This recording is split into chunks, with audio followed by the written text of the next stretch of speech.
الحمد للہ نحمدہ ونستعینہ ونستغفرہ ونؤمن بہ ونتوکل علیہ ونعوذ باللہ من شرور انفسنا ومن سیئات اعمالنا من یہدہ اللہ فلا مضل لہ ومن یضللہ فلا ہادی لہ ونشہد ان لا الہ الا اللہ وحدہ لا شریک لہ ونشہد ان سیدنا محمدا عبدہ ورسولہ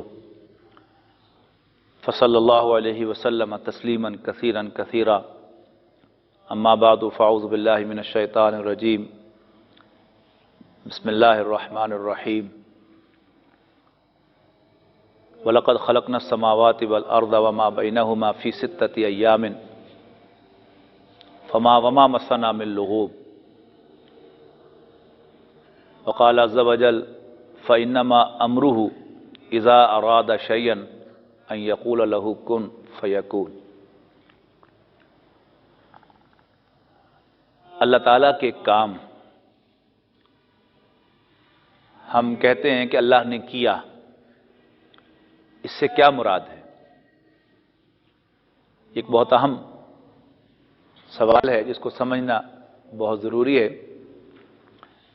شاہ ولی اللہ دہلوی رحمۃ اللہ علیہ نے اپنی کتاب حجت اللہ البالغہ میں بالکل آغاز میں یہ مضمون ڈسکس کیا ہے، افعال اللہ کے، اللہ کے کام سے مراد کیا ہے۔ انہوں نے 3 کیٹیگریز متعین کی ہیں اللہ کے کاموں کی۔ ایک کیٹیگری ہے امر، دوسری کیٹیگری ہے تخلیق،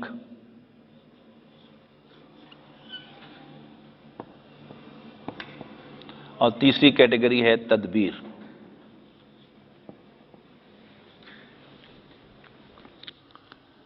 امر وہی لفظ ہے جو اردو میں ہم استعمال کرتے ہیں کام، اور کمانڈ، یعنی اردو میں بھی یہ دونوں معنوں میں استعمال ہوتا ہے کہ امر کی جمع جب اوامر کی جاتی ہے، امر اوامر، تو اس کا مطلب کیا ہوتا ہے؟ کمانڈز۔ اوامر و نواہی کہتے ہیں نا، امر بالمعروف، تو وہاں امر کا مطلب کیا ہوتا ہے؟ حکم دینا، تو اس کی جمع آتی ہے اوامر، لیکن واحد وہی ہے امر۔ کبھی اس کی جمع امور بھی آتی ہے، تو اس کا مطلب کیا ہوتا ہے؟ کام۔ میں نے بہت سے امور سر انجام دیے، یعنی میں نے بہت سے کام سر انجام دیے۔ تو یہاں جب امر آتا ہے تو اصل میں کمانڈ کے معنوں میں آتا ہے کہ اللہ تعالیٰ کی کمانڈ کا عالم یہ ہے کہ انما امرہ اذا اراد شیئا، اللہ تعالیٰ کے امر کی شان یہ ہے کہ جب وہ کسی چیز کا ارادہ کرتا ہے، ان یقول لہ، تو اس سے سمپلی کہتا ہے کن، ہو جا، فیکون، دیر اٹ از، اور وہ ہو جاتا ہے۔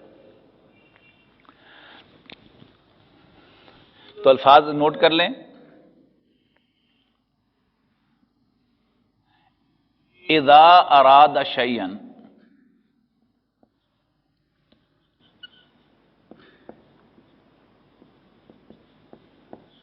ان یقول لہ،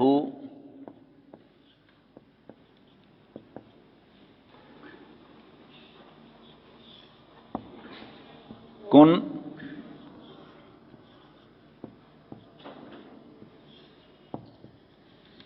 اس کو ہم انورٹڈ کاماز میں کر دیتے ہیں تاکہ نمایاں ہو جائے، انڈر لائن بھی کر دیتے ہیں۔ کن فیکون یہ عام بھی محاورے میں استعمال ہوتا ہے، تو علامہ اقبال نے اسی کو کہا ہے نا کہ یہ کائنات ابھی ناتمام ہے شاید، کہ آ رہی ہے دمادم صدائے کن فیکون۔ بہت خوبصورت شعر ہے، یہ کائنات ابھی ناتمام ہے شاید، کہ آ رہی ہے دمادم صدائے کن فیکون۔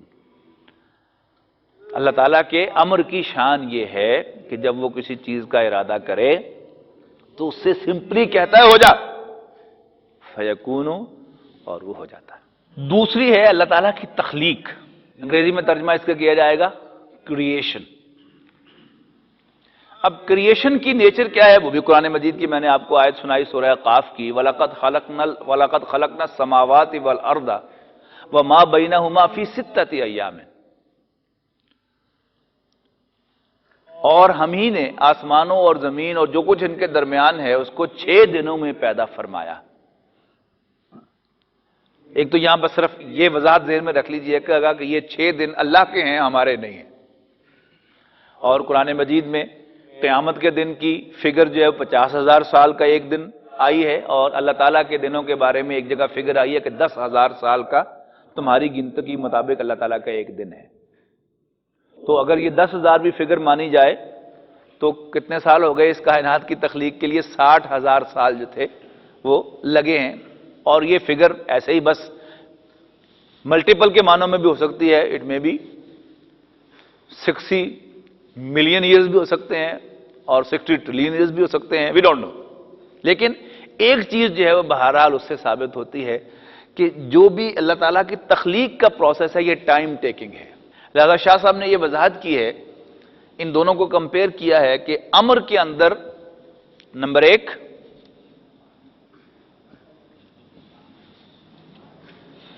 اس میں کوئی پروسیس جو ہے ویزیبل پروسیس جو ہے وہ انوالو نہیں ہوتا۔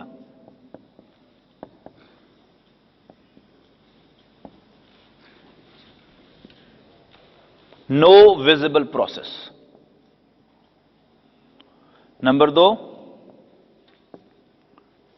نو ٹائم انوالومنٹ، یعنی اللہ نے حکم دیا اینڈ دیر اٹ از، فوراً وہ کام جو ہے وہ ہو جاتا ہے۔ یہ کیا ہے؟ یہ اللہ تعالیٰ کے امر کی شان ہے۔ اس کے مقابلے میں تخلیق جو ہے اس کے بارے میں بالکل اس کے اپوزٹ 2 چیزیں ہوں گی۔ تخلیق میں نمبر 1 اس میں کوئی پروسیس انوالوڈ ہوگا، پروسیس انوالوڈ، اور ٹائم ریکوائرڈ۔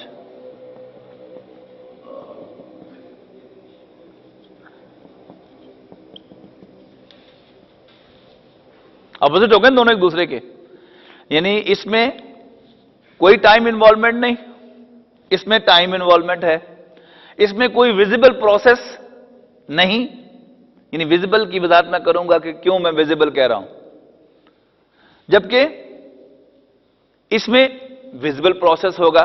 جیسے انسان کی تخلیق، پریگنینسی جو ہے وہ 8, 9, 10 منتھس لیتی ہے، یعنی وہ کس میں کیا ہو رہا ہوتا ہے؟ یعنی a child is being produced, تخلیق ہو رہی ہے نا ایک بچے کی، اور ہم نے ایمبریولوجی میں اس کا سارا پروسیس سٹڈی بھی کر لیا، تو ویزیبل پروسیس انوالو ہو رہا ہے اس میں، اور ٹائم بھی انوالو ہو رہا ہے اس کے اندر۔ تو وہ کیا ہے؟ وہ تخلیق کا پروسیس ہے۔ جبکہ امر کے اندر کوئی ٹائم انوالو نہیں ہوتا، وہ تو اس آیت سے واضح ہو گیا۔ اچھا، پھر سورہ بنی اسرائیل میں، سورہ بنی اسرائیل اور سورہ کہف، یہ 2 سورتیں ہیں جو تقریباً ایک ہی وقت میں نازل ہوئی ہیں۔ یہ حضور صلی اللہ علیہ وسلم کے مکی دور کا آخری زمانہ ہے۔